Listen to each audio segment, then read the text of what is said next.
उद्धव के सामने घटी घटना है। तभी उद्धव कह रहे हैं, देह तक त्यागने वाली हो आप लोग, ऐसा त्याग कौन कर सकता है। उस दिन श्री राधा रानी चेतना शून्य हो गई थी। उनका शरीर शीतल हो गया था। देह से प्राण निकल गए। अपने प्राण धन के वियोग में श्री राधा रानी के प्राण ही निकल गए। सखियां रोने लगी। कुछ सखियां मूर्छित हो गई थी। पूरा वृंदावन रो गया था। पर श्री राधा रानी कृष्ण के वियोग में पहुंची सूर्य नारायण के मंडल में। वज्रनाभ, मैं तुम्हें बता ही चुका हूं कि सूर्य के अवतार हैं वृषभानु जी, जो श्री राधा रानी के पिता बने। तो स्वाभाविक था कि अपने पिता के पास ही जाती श्री राधा रानी। वो गईं, पर वहां जाकर भी वो रोती ही रहती थी। कालिंदी यमुना भी पहुंच गई सूर्य के पास, क्योंकि ये भी सूर्य पुत्री ही हैं। तब कालिंदी और पिता सूर्य देव ने समझाया, बहुत समझाया, पर श्री राधा रानी का विरह शांत नहीं हुआ। अब तो सूर्य नारायण ने विचार किया कि क्या किया जाए। तभी अपनी पुत्री श्री राधा का हाथ पकड़कर ले गए वैकुंठ। सूर्य देव को लगा कि भगवान नारायण का दर्शन करके श्री राधा को शांति मिलेगी, क्योंकि नारायण ही तो कृष्ण हैं। ऐसा मन में सोच ले गए वैकुंठ। पर ये क्या, श्री राधा रानी ने नारायण भगवान की ओर देखा भी नहीं। जब सूर्य देव ने ज्यादा ही कहा, तब श्री राधा रानी का उत्तर था, श्याम सुंदर के बिना ये नेत्र अब किसी को नहीं देखेंगे। उदास सूर्य देव अपने मंडल में आ गए। तब एकांत में कालिंदी ने समझाया था श्री राधा रानी को, हे राधिके, मेरी बात आप मानिए, चलिए वृंदावन, वही है श्याम सुंदर, और हमें जब तक उनके इस अवतार काल की लीला पूरी नहीं हो जाती प्रतीक्षा करनी ही चाहिए। बस कालिंदी की ये बात श्री राधा रानी को अच्छी लगी और वो वापस वृंदावन में आ गई। सखियों में आनंद छा गया। उद्धव जी तो आनंद के मारे उछल पड़े थे। हे वज्रनाभ, इसलिए उद्धव कहते हैं, आप लोगों को तन का भी मोह नहीं है। देह को भी आप लोग ऐसे त्याग देती हैं जैसे कोई वस्त्रों को त्याग कर स्नान करने चला जाए। उद्धव स्तुति ही करते जा रहे हैं श्री राधा रानी की। आपके इन्हीं त्याग के कारण ही पूर्ण ब्रह्म आपके सेवक बने। आपके त्यागमय प्रेम के कारण ही पूर्ण ब्रह्म आपके सामने नृत्य करने लगे। सब कुछ त्याग कर, सब कुछ फूंक कर आप लोगों ने जो प्रेम की होली खेली है, इससे अस्तित्व भी गदगद है। हे महाभागाओं, आपके चरणों में ये उद्धव बारंबार प्रणाम करता है। इतना कहकर फिर साष्टांग प्रणाम करने लगे थे उद्धव जी। प्रेम एक संक्रामक रोग है। किसी प्रेमी के साथ बैठ जाओ, प्रेम तुम्हें भी पकड़ लेगा। कुछ दिन संग करके देखो, चांद, तारे, फूल, कलियां, ये भी बातें करने लग जाएंगे। जी, प्रेम संक्रामक है, छूत की बीमारी है ये। उद्धव कितना सोचकर आए थे, क्या क्या सोचकर आए थे कि ज्ञान दूंगा, जोग सिखाऊंगा, मूंड लूंगा, पर क्या पता था कि गोपियां ही इस महाज्ञानी को मूंड कर अपना चेला बना लेंगी। जी, सावधान, प्रेम संक्रामक है।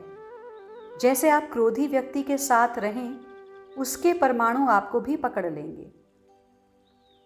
आपको क्रोधी बनते देर ना लगेगी।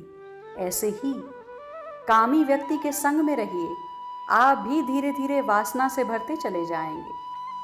यही बात लागू होती है प्रेम पर भी। प्रेमी का संग और भी ज्यादा संक्रामक है।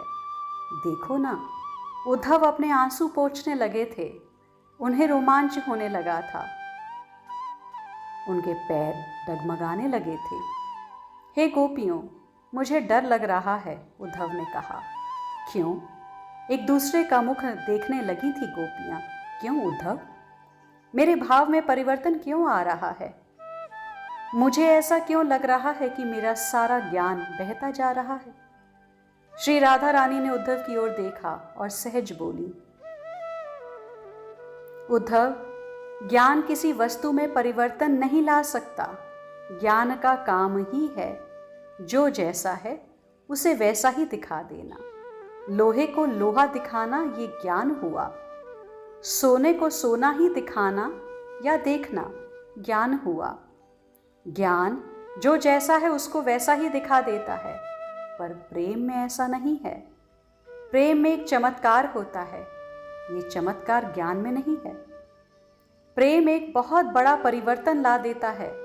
लोहे को सोना बना देता है, पत्थर को भगवान बना देता है, चंद्रमा बतियाने लग जाता है, तारे सब संगी साथी हो जाते हैं, गुनगुनाने लगते हैं, वायु गुनगुनाने लगती है, फूल मुस्कुराने लगते हैं, संपूर्ण प्रकृति झूम उठती है। श्री राधा रानी के मुखार विंद से ये सुनकर उद्धव गदगद हो गए। पर स्वामिनी, ये तो सब मन का खेल है। मन से आप मान लेती हो तो। उद्धव अपनी बात पूरी कर भी नहीं पाए थे कि श्री राधा रानी ने टोक दिया, अच्छा ये मन का खेल है, तो तुम जो कहते हो मैं ब्रह्म हूं, इसका चिंतन करते रहो, वो क्या मन का खेल नहीं है? श्री राधा रानी की बात का इस तरह उद्धव ने उत्तर दिया था। तो फिर लगाओ ना उस मन को ब्रह्म में, फिर लगाओ ना उस मन को ध्यान में, फिर लगाओ ना उस मन को योग में। श्री राधा रानी हंसी, मन हो तो लगावें, यहाँ तो मन ही नहीं है। उद्धव ने सोचा भी नहीं था कि ऐसा उत्तर भी मिलेगा। फिर कुछ देर के लिए चुप हो गए उद्धव, मन ही मन सोचने लगे, ये जिस स्थिति की बात कर रही हैं वो तो अमना स्थिति है, उच्च स्थिति है।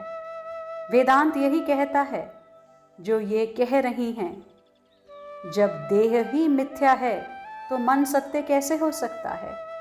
मन भी तो मिथ्या ही है, सूक्ष्म शरीर भी तो मिथ्या है। फिर इस मन को ही सत्य मानकर चलना ये भी तो अज्ञानता ही है। विचित्र स्थिति है इन श्री राधा रानी की। उद्धव जी समझने की कोशिश करते हैं पर समझ नहीं पाते। इन्होंने अपने मन को ही कृष्ण बना दिया, इनका मन ही कृष्ण बन चुका है। हंसे उद्धव, मन ही कृष्णाकार बन गया। वो निराकार है, उसका कोई आकार तो है नहीं। बड़े दबे स्वर में उद्धव बोले थे, क्या तेरा निराकार ब्रह्म साकार नहीं हो सकता? श्री राधा रानी ने पूछा।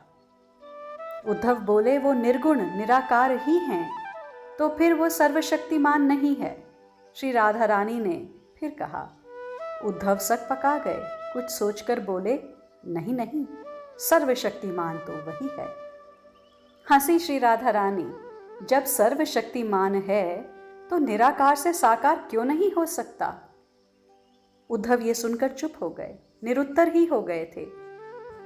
आपको कितना वियोग है ना, आप कितना रोती रहती हैं ना। उद्धव ने अब सहानुभूति दिखाई श्री राधा रानी के प्रति। वियोग किसे नहीं है? क्या तुम्हें वियोग नहीं है? क्या इस जगत के समस्त जीवों को अपने सच्चे यार का वियोग नहीं है? बस आश्चर्य होता है मुझे उद्धव, ऐसा वियोग होने के बाद भी हम रोते नहीं हैं, हम तड़फते नहीं हैं। कैसे भोजन हमारे गले से नीचे उतरता है, कैसे खराटे भर कर सो सकते हैं।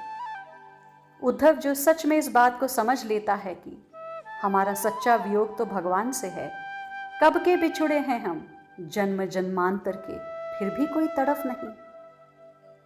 श्री राधा रानी उद्धव को ही देख कर कह रही हैं, उद्धव, जो इस वियोग को जान लेता है और तरफ शुरू हो जाती है, बस समझो मिलन संयोग का समय आ गया। हमारा वियोग सच में वियोग नहीं है, संयोग है।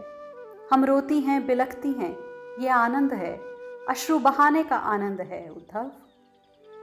सखी आगे आई और उद्धव को छू दिया। बस उद्धव को रोमांच होने लगा। प्रेम की तरंगें उद्धव के देह में व्याप्त होने लगी। उन तरंगों ने मन, बुद्धि, चित्त और अहम को भी छू लिया। सिर चकराने लगा उद्धव का। आपने ठीक नहीं किया प्रभु। इन गोपियों का अपराध क्या था? ओह, उद्धव विचार करते हैं, ये मुझे क्या हो गया?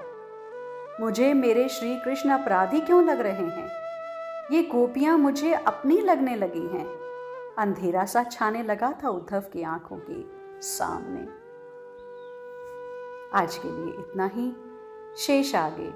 श्री राधा।